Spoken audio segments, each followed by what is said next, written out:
Master Jet, ang SRI ba mayroon pa sa December? Medyo maaga po pag-usapan ito kasi Agosto pa, pero sasagutin po natin.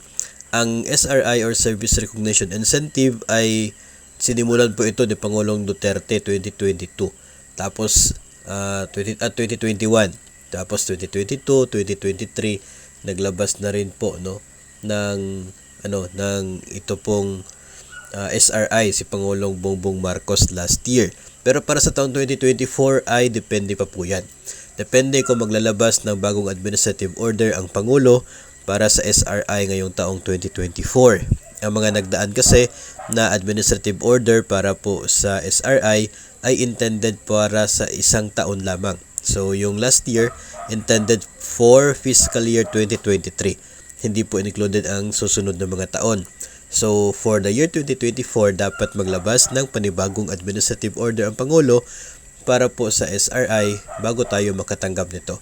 Hindi na po applicable yung inilabas last year kasi specific yun para sa isang taon.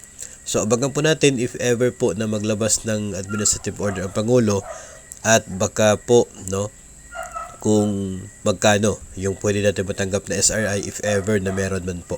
Medyo maaga pa pero abangan po natin ang mga susunod na kaganapan kasi nasimulan na po yan and tinaasan po ni Pangulong Marcos last year.